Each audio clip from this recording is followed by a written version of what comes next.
Conch Shell Productions, and we are bringing you Artist Chat for October. And our Artist Chat today is going to be moderated by Sergei Burbank. So get ready, because Sergei is going to take over the reins on this conversation. I want everyone to type in the chat if I jump in and take over from him. Say, pull back on the reins, tell her to calm down. I want you to do that. Do it, okay? And then let's do this. All right. Hi, everybody. I'm Sergei Burbank. I'm literary manager of Conch Shell Productions. I'm going to introduce our panel here tonight, and then I'm going to throw out some questions just to get the conversation started.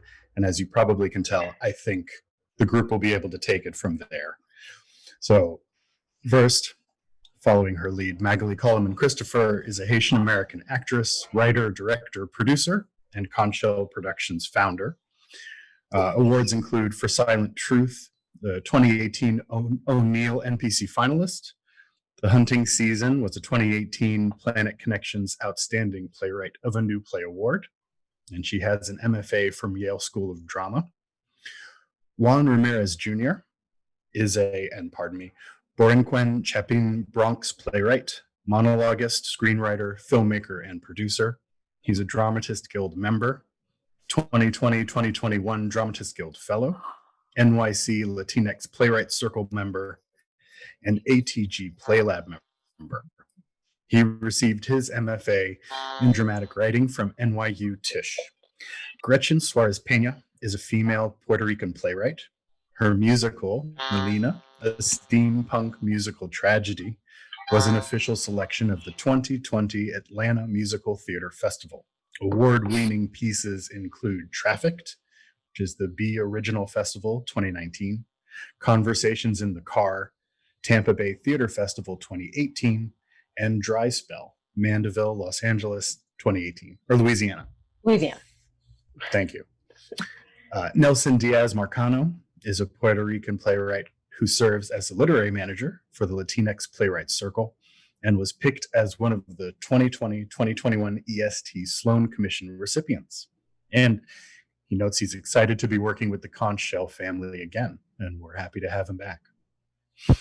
Edith Meeks has been the executive and artistic director of HB Studio since 2005. She trained as an actor with HB founders Herbert Berghoff and Uta Hagen before joining the studio's acting faculty in 1987. She has taught for Swarthmore College, the New York State Summer School for the Arts, and in the film programs of the New School and Hunter College.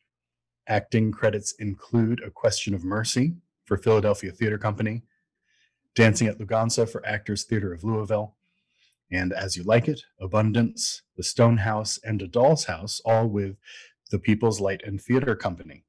The film credits include Todd Haynes' Poison and Safe.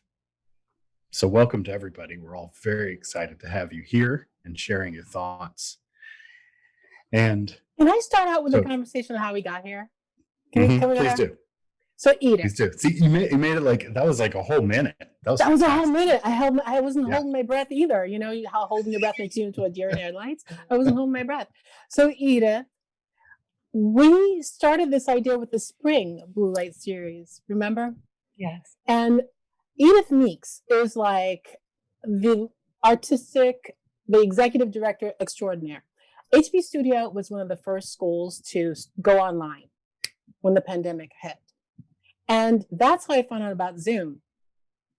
Wow. And when we had our Zoom workshop, I was like, oh my gosh, I'm loving this so much. This is so nice. And so I emailed Edith. I was like, Edith, would you be interested in co-producing this reading series I want to do? I'm going to call it Blue Light Series. She's like, yeah, that's great. Flash forward to now, and we were finishing up Reset, and I was like, what are we going to do next? Are we going to go back and do fall Blue Light Series? And Edith was like, we're going to do fall Blue Light Series. I'm like, that's right. And I was like, let's do this. And so Sergei and I got to talking. I was like, Sergei, we're going to do comedy. And he was like, yeah. I was like, yeah, we need comedy right now because this is going to be right before the election. We need to comment on this stuff. And so here we are right now.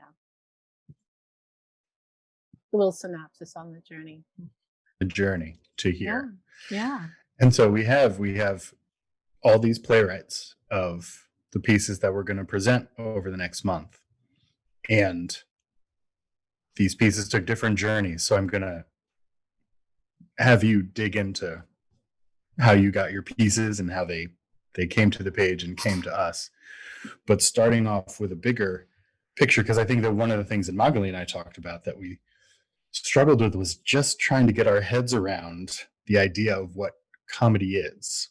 And some forms of comedy have jokes and some do not. Doesn't matter. Do you have a preference for one type of comedy or another? Define jokes. Yeah. Well, what do you mean by joke? throw it back at me.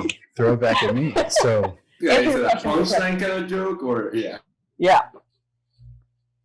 no, that's an excellent question. I guess because when we were first soliciting scripts, there was initially this resistance from writers that we knew, because I think that there is, like you said, Nelson, there's this expectation that there's a punchline. There's this expectation that comedy is going to land in a certain way and it's going to, frankly, make us laugh.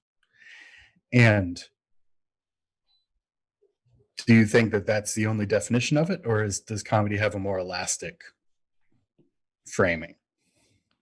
I feel Yeah. For Go ahead. me, for me, comedy is like it's like an honest vision of things. Even as it's most ridiculous, its power relies on its honesty and sincerity. Because while the situations may be Monty Python like absurd or experimental, we all still relating to this event, to these moments. We know these things. It's why we're laughing at it. And most of the time we're laughing at it because we're not able to laugh in real life, but somebody puts it into this perspective. And suddenly we have a new view, a new vision, a new perspective that makes it not only laugh. The best of comedy doesn't only make you laugh, but it makes you also question when you are in those positions. It makes you realize what life is and like how to combat what comes. And more importantly, it makes you realize that a lot of your problems are small, are tiny details that are laughable at most. The biggest situations in life happen because we let so many of those tiny little details, so many of those miscommunications just gang up. And ends up being funny, the explosion. And I feel like comedy does a great way of presenting that. That's good. I was going to say, so comedy, I look at comedy in different ways. So like in a lot of my pieces, I use actually a lot of slapstick, which I know is not something that a lot of people really enjoy, but I love a good slapstick. And, low bar comedy, like, your toilet humor, I'm there for it.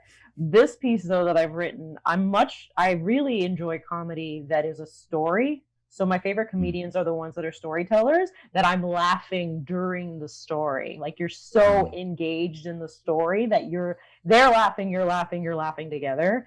And especially like when my friends are telling jokes or telling stories, like those are my favorite comedic moments because you're going on the journey with them, enjoying the story, laughing with them. So I kind of look at comedy a couple different ways. And also subverting expectations, of course, is kind of like the quintessential, comedic moment. Also, I have a tendency to approach taboo subjects, not this piece in particular, but other pieces that I've written, taboo subjects that I'm trying to get you laugh because you're uncomfortable.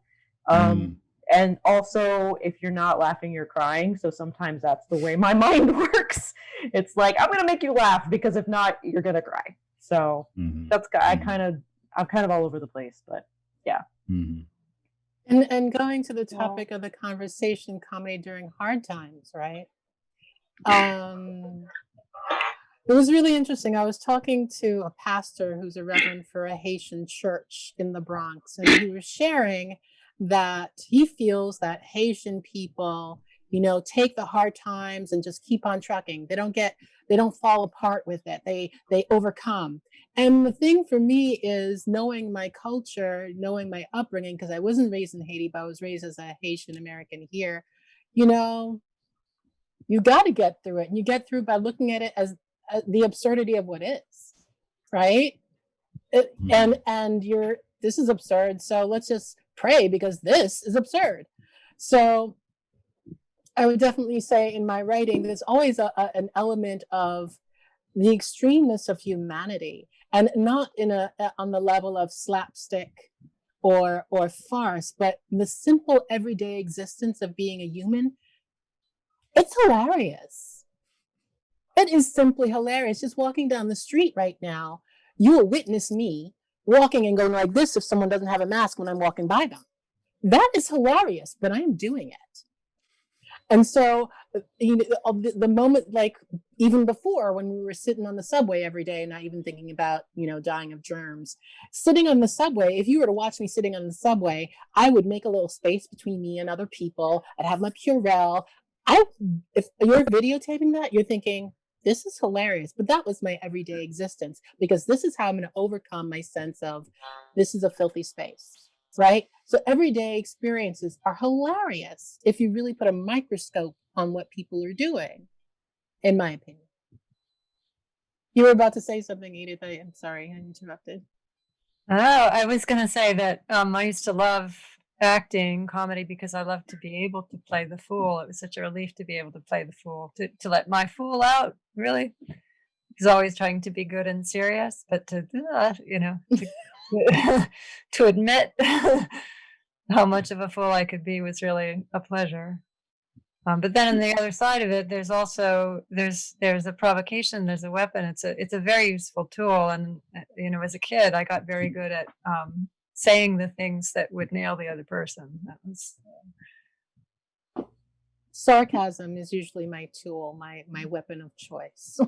And it's like, you're laughing, I'm being sarcastic, but you're really digging in there.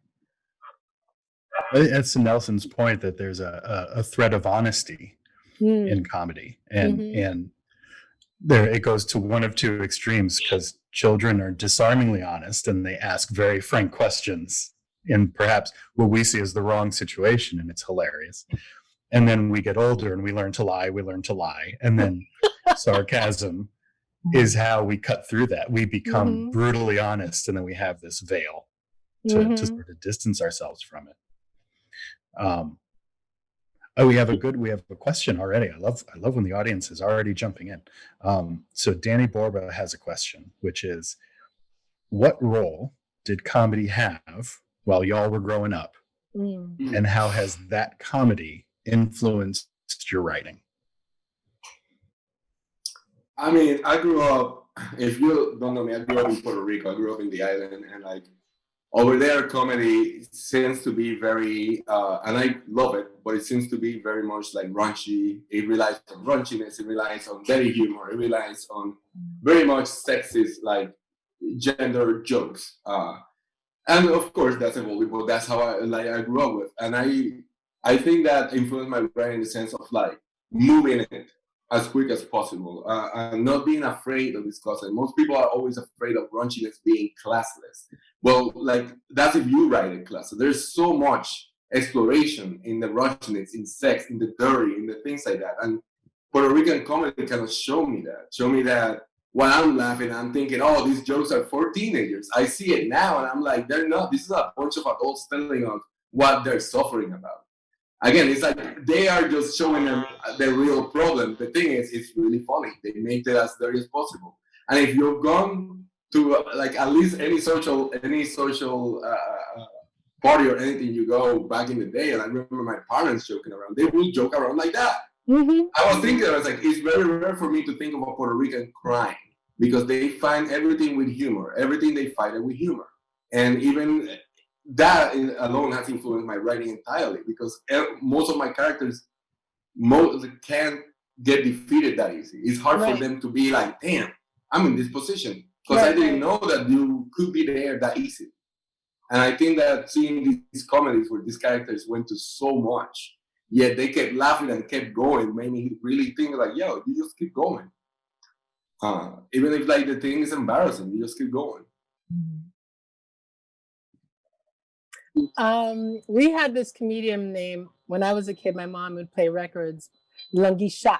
Lungishat was a Haitian comedian, and all I ever heard was the records Lungishat comedy, and it was raunchy, sexually explicit comedy. But the big thing that I know about the Haitian community was how we make fun of people, right? They name you after your impediment. So if you're missing a leg, they'll call you no leg. Or if your eye is askew, eye askew, you know? And it's not mean. It's not mean. And so when my mom is being sarcastic or sardonic and I get all sensitive, she said, "Don't be such an American. I'm being funny." So if I gain a little weight, she'll say, "Pudgy girl." And I'm be like, "Mom, that is so not nice." It's like, what? That's what you are. It's funny. Okay. And so the honesty that you were sharing that they have in the humor. So there's no sadness about being pudgy. That's just what you are. There's no sadness about being not well in the head. That's your name, cuckoo head, whatever the terminology for it in Creole, that would be your name. And you wouldn't get offended because you knew that you had that issue. And so rather than going, "Oh, poor cuckoo head," no, cuckoo head, that's you. Live it. That's my upbringing, and so it's very, some people call it dark comedy, when you you point a finger at the imperfection, but that's the comedy I grew up with in my world. I think you got a good point about that pointing finger thing, because I know for me, comedy is rebellious and it's risky, and so for me it's I think of comedians and comedy as philosophers. So whether, I think sometimes it does come from pain, big time, but whether it's either or, it's I'm going to analyze this and you're going to come on this journey and analyze it with me too. So I think for me growing up, it was always I'm in church and what's funny about this? And I'm in this situation and what's funny about this? And I'm in the funeral, what's funny about this? And so I'm always thinking about contradictions, but embracing contradictions. And I think that sort of rebellious / philosophy, sort of with the fool a little bit too, what he is saying, right? That's the role of the fool, right? To really that's the role of the fool, right? Play all this sort of point at, you were saying. And I think for me that's how I always look at comedy. What is it trying to analyze and break down? Yeah. To wake up as a society, right? To say, take a look at yourselves. Well, it's so interesting that in so much of what you're talking about, that cultural difference of the tension in America is because there's so much that is not supposed to be said. And regardless of your culture, it seems like one of the common threads here is that comedy unflinchingly looks directly at the thing. And to Edith's point, as a performer, you're then drawn, there's this resiliency in playing the fool. There's a strength in it because the comedian, the clown, the fool is not running from something. And the tension we see, and Gretchen, like you were talking about before, of talking about whatever taboo you want to talk about, the tension is on the audience's part. We laugh because we're uncomfortable, but the performer making the joke is not uncomfortable. They're at home. This is where they want to be. Please. I was just going to piggyback on that. With comedy and playing the fool, there's no pretense. So you don't have to be pretty. You don't have to be beautiful. You don't have to be, you're serious in what you're you're serious in the art, but the comedy itself doesn't have to be pretty. One of the things that I was talking to an actress about when we were doing a piece, and she said the most freeing part of her being able to play the comedic role was that she said, "I don't have to be pretty. I no pretense, no pretending, just go out there and tell the truth." And that's what makes it comedy. And to pinpoint on the previous question about growing up, my dad is incredibly corny. I'm just calling him out. He's really corny. I'm also Boricua. I was raised in Florida, but I was born in San Juan. And I grew up with Puerto Rican, comedy and whatnot. And it is raunchy and it's corny and it's silly. And it's a lot of toilet humor. So I grew up with all that in my household. There's no pretense. And so bringing that into a script, it's funny to see the audience reaction to it, because what I grew up with and thought was hilarious, some people in the audience are like, oh, that's hilarious, that happened in my house too. And then some people are like, oh, I can't believe she put that on stage. And it's like, oh, come on, this happens in your house too. Don't pretend. But yeah, I think that's the great thing about comedy and the fools and whatnot, is there's no pretense. It's real. I would say that in my experience with comedy and the everyday life, in the comedy that I write, it's usually straight face, like, booyah. It's not like bada boom. It's just like straight face. This is it. And you're like, whoa, that was really uncomfortable that you would say that. And I think it's part of the Haitian directness, you like laser beam in the heart. That was good. Kind of approach that I grew up with, not with no evil intent. It's just like, does that poke really work? Are you awake now? We're good. Or we could just say it was just my mom, and so I think all Haitians are my mom. But honestly, not so. I've had lots of experiences with my community. We do, that the people I've met are just like my mom. So there. Booyah. It's funny for me, I never intend to write. I've never written a comedy. Not by choice. I've never actually decided, never. I have never wanted to write a comedy. I don't see myself as a comedian. I actually admire comedy too much to write it, in a sense of like, and I think comedy, they're different genres. No, definitely. But I think comedy in itself, because of the formula that has been created, especially, and overwhelmingly used during the 90s and the 2000s, it has become less risky and edgy, which it used to be. Everything, even if the 60s and the 70s, you think about film, you think about the parodies, even Mel Brooks, like the parodies were John Frankenstein, where literally we're making a huge commentary of the society around it. We get not another teen movie, which is just making fun of other movies. And that's what comedy has gone through, that formulaic kind of thing, where it has lost its edginess. I really hope that it comes back to that edgy, risky, dirty, toilet humor thing that kind of like shows us who we are and makes us feel uncomfortable within our laughter. Mm-hmm. And like, I'm never said to write a comedy, but when I write and they're funny, it's because people feel both related to it and uncomfortable by it. Mm-hmm. Well, and this wasn't one of the. Oh no, please. Well, I think the reason, if you really look at the history of America during the Red Scare era, there were a lot of artists who were being accused of being communist. They were being taken in front of Congress.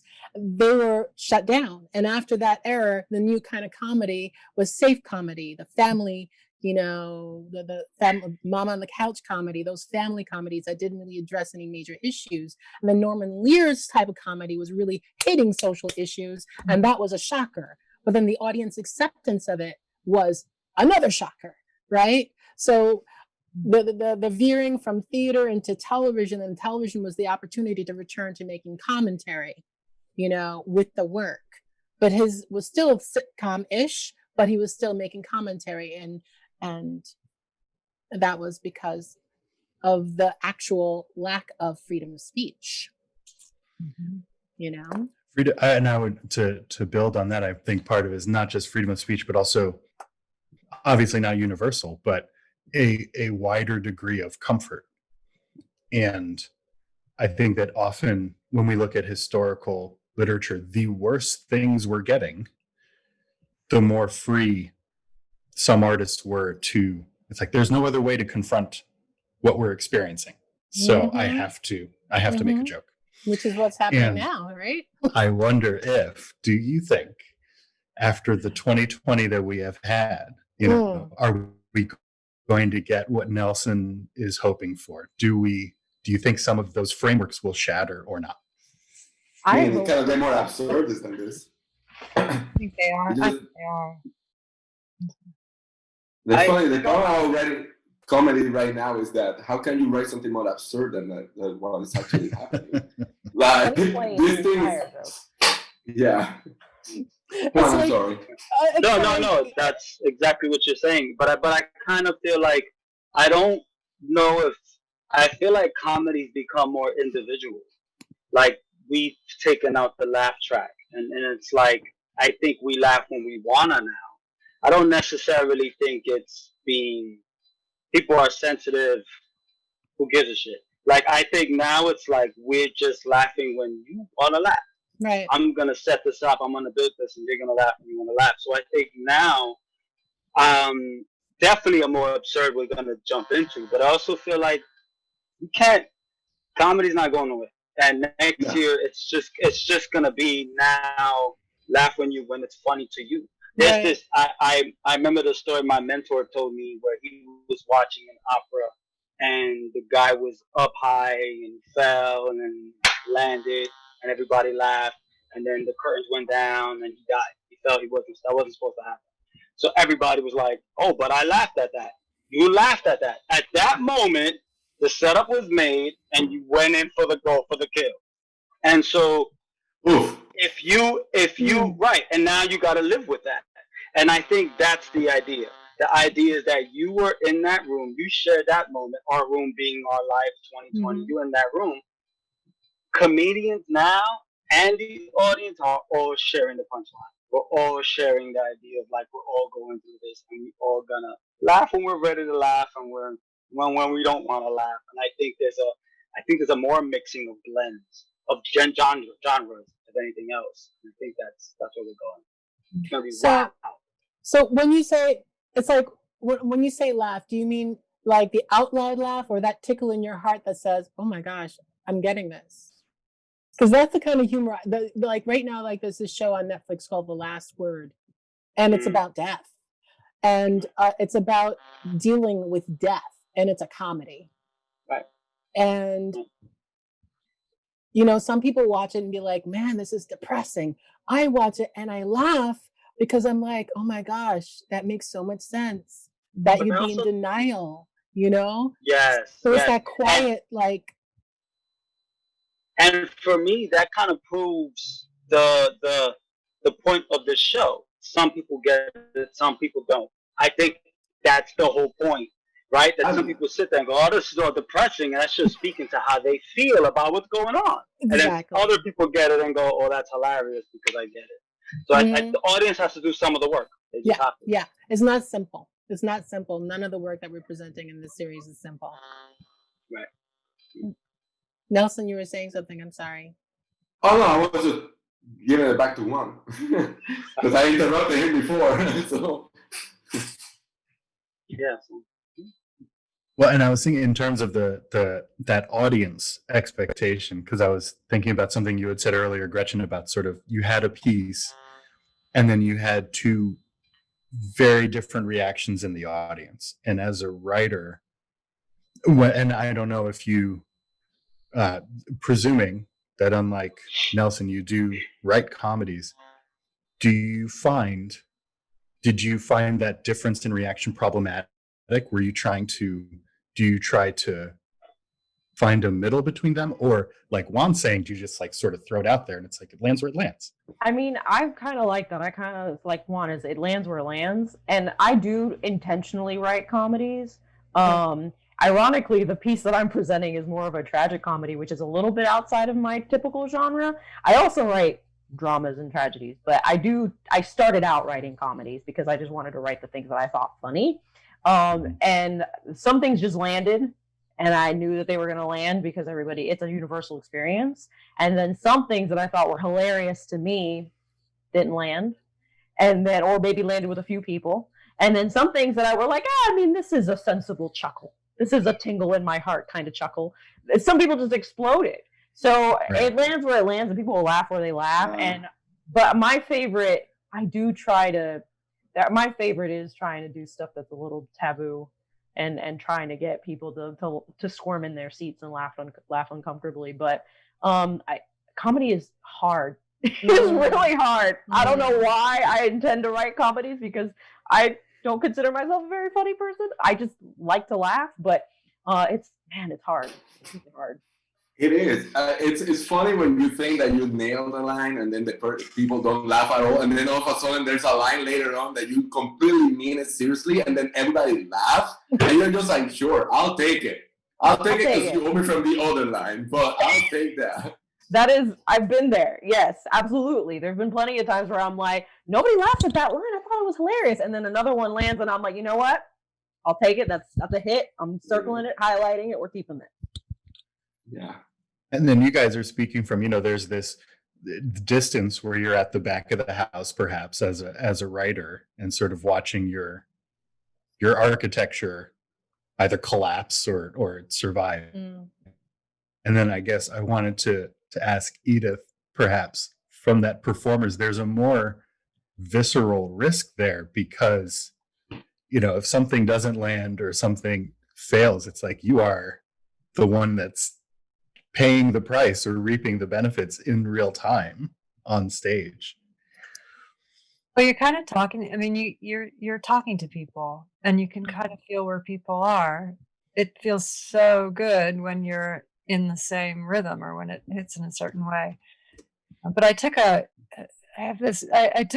clown workshop once where we had to choose a taboo, and we had to create an event with it. And the rule was that anything that happened to you, any impulse you had to play it.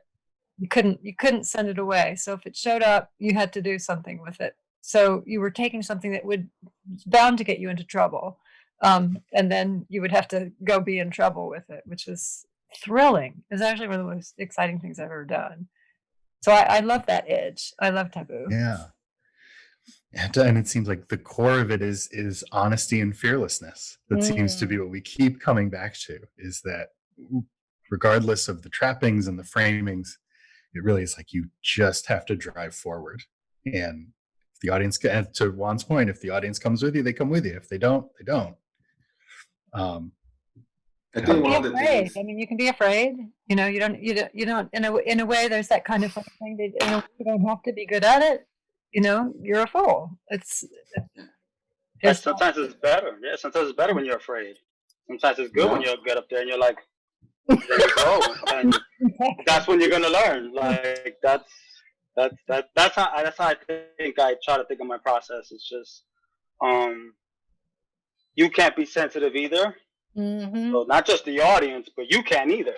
That's just as important, because then you're gonna go up there and preach to the choir, and so I think it's important that it's a receiving and giving constantly, right? Constantly receiving and giving, and keeping that on. I think. So that's the secret. That's the secret, right? That is the secret. That in the action, in the moment, in the piece, there's no like, oh, woe is me. It's like, you got it. I'm gonna give it back to you. I'm gonna give it back to you. There's no mulling over the angst of things. Or unless they're mulling one over the other. Unless one wants to mull over more than the other one, right? No, mine is worse than you. No, mine is worse than you.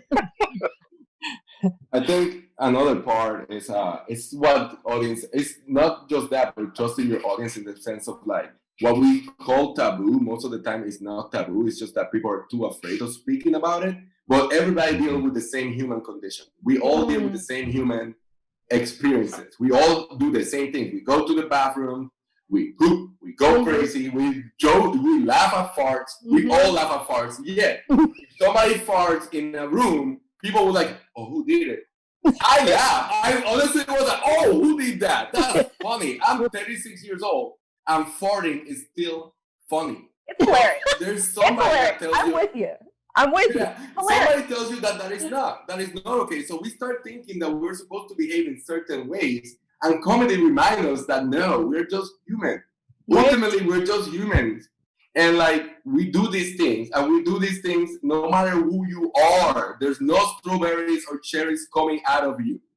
We all come out the same thing. And it's just a reminder of that. It's that we're all in the same human condition. We just are in different situations. Yeah. And how we deal with those situations is what's funny. But I don't think anything is taboo. I just don't think people trust their audiences enough to be like, you're going to get with this. And some people may not. For them, it's taboo because they're not comfortable speaking about it. But they will be. At least you put it in their head. They will talk about it, even if they're mad. They're like, I can't believe they talk about it. Well, And then they're like, well, you do it. And, Right. And it's true, because I also feel like if your audience isn't sitting on the seat wondering if you're going to go there, and if it's not taboo, then there's no comedy either. Because you need that tension too. You need them to come in scared too, because what's he about to say? What's he gonna say right now? So I also feel like too, in a way, like you're like, it's universal, right? We all do these things, right? But at the same time, you need that pressure from the other side a little bit for comedy to work. You just do. So I think it's like a balance, yeah. So. And you guys are already leading here, and so I just want to give us our final push, because it's gonna be our last question. So please, everybody, sound off here to go from the specificity of farts to the idea of the service that those farts provide. Relieving tension in your colon, the air buildup. Colon of society. The colon of society is like blacked up. Did not know that Ricky Fox was gonna bring us to this conversation.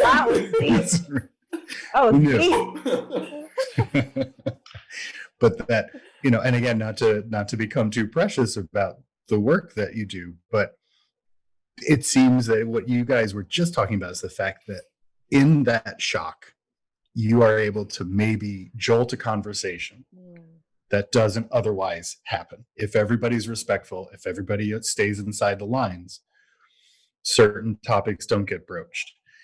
And do people feel that comedy has a real role to play in making sure that there's always room for uncomfortable conversations to happen?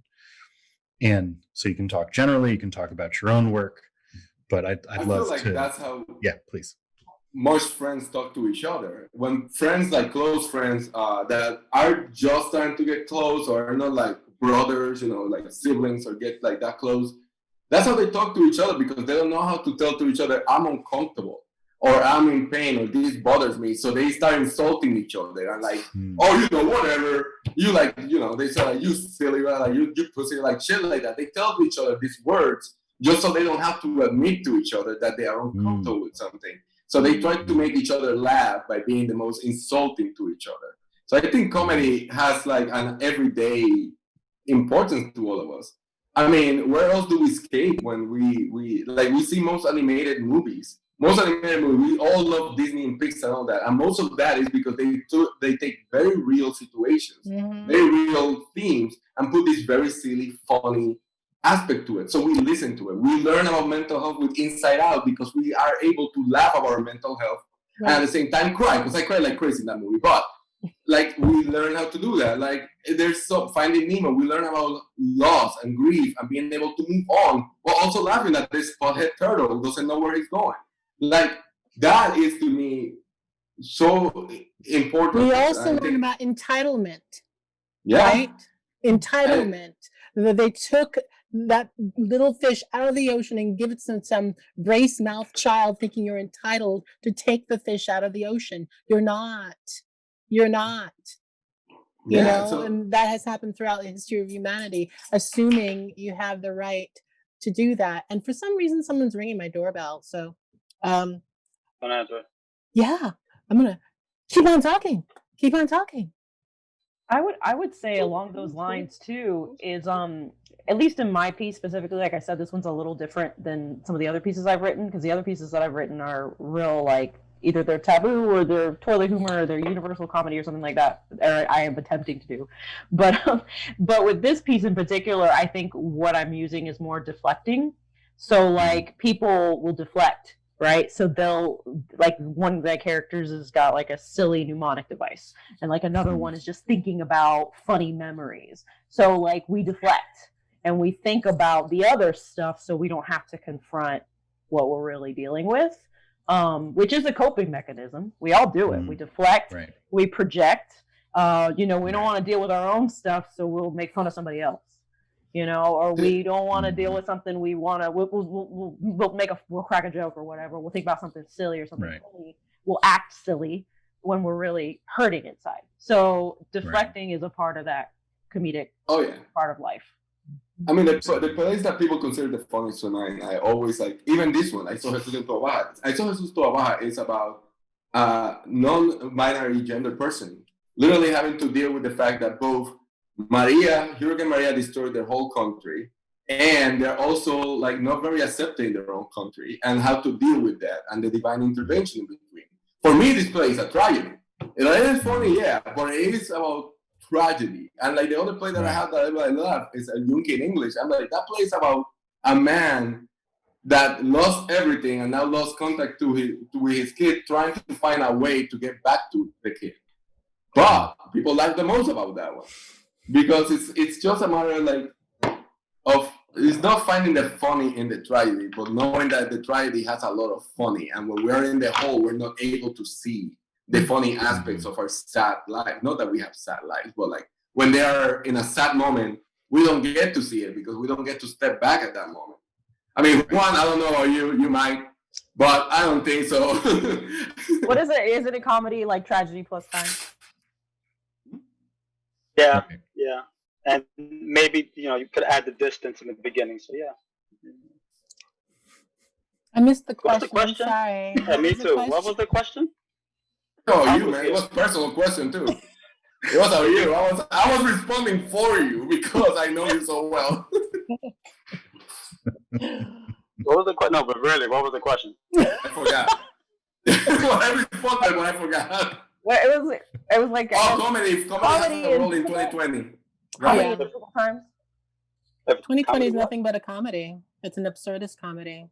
It's a Waiting for the tragic season comedy. finale. It's Sharknado, but real life. It's amazing. Sharknado, but real life. That's right. You know, it's like if you're watching a presidential debate and all you do is go. That was just a badly written comedy, though. That was not funny at all. That thing was just no. That has a 2% on Rotten Tomatoes, and it's because Melania and Baron voted. It was like the kind of comedy that you turn off because you're like. I was like, I saw 2 minutes of it. I was like, they got 2 actors that were too old and didn't learn the script and couldn't say anything. Exactly. So I was like, Exactly. no, I'm out Who of produced this? I don't know. There's just money behind this thing. They got some green writers in the room. They needed. I don't know who's producing writers. 2020, but they're throwing everything at us. I don't know, man. You're not giving us much to write about after this. Right. You have no sense of pace. No pace whatsoever. It's been like 6 None. seasons in one. It's crazy. Game of Thrones had nothing on this season of humanity. Wow. Yeah, This has been great. I am so glad for all of you to join us. Thank you. I need to do my job. My boss has said I'm going to pitch the schedule. Pitch. Pitch. What was that? Pitch. I'm pitching. Pitching. Pitch. So thank you for joining us. Come back next week, and we will have our first set of plays on Friday, October 9th, 9 p.m. Eastern, though 6 Pacific. There'll be a live performance and a Q&A. And our first 2 pieces will be I Married a Black Republican, which is written by our Magaly Colimon-Christopher, directed by Tanya Taylor. And we will also be seeing The Customer Voting Service, which is written by our Juan Ramirez Jr. and directed by Susan Tenney. And then Program B is Friday, October 16th at 9 Eastern, 6 Pacific. And we will October have 30th. The Arithmetic of Memory and October 3rd. 16th and Well, now 30th. you're just confusing them. Yeah. See, it's Okay. just- Okay. You're messing my flow. Okay. I had such a good cadence going. I agree. Okay. Bzz. Listen, Sergei, See, we I'm need to gonna cut a have mic. you. I need you to come and help me at night to like tell me stories because your voice is very soothing right now, and I'm here like, It's tell me the good. schedule. I'm just bringing us all down. I'm just figuring it out. like, bring me the schedule right now because You're not going to remember any of it because you'll be asleep by the time I'm done. I'm so excited about this. I'll find it tomorrow. Exactly. So on Friday 16th, we will have The Arithmetic of Memory, which is written by our Gretchen Suarez-Pena and directed by Tisha Duncan. And then we will have I Saw Jesus in Toa Baja. I killed that. Written by Nelson Diaz-Marcano, directed by Kat Yen. Go to conchshellproductions.com. All the schedule is there. Follow us on social media. Woo. And don't please forget- come see these playwrights. Hold on. Excellent I'm going to works. say this because you're Yeah, going to see now it back to you. afterwards. You have to use our promo code to get half off of our tickets, and the half off of our tickets is till tomorrow. So don't be shy. At the end of this, you're going to see the promo code, but I'll tell you anyway. BLS, early bird. Blue lights. BLS. early bird. I know, right? Stop. No, that's good. Thank you. See, I told you I was. How many people think I did a really good job of not jumping in too much? See, Sergei, much love. We could have made it a Excellent. drinking game. We could have. Every Hold time on, Magaly, hold on. drinking game. I'm drinking my Pellegrino We're looking for a drink. corporate sponsor. Dude, I'm drinking Pellegrino too. Drinking Pellegrino. And still water from the New York area. All right, y'all. Thank you so much for joining us. Thank you. This was Thank fun. Thank you. See you next Bye. week. See you later.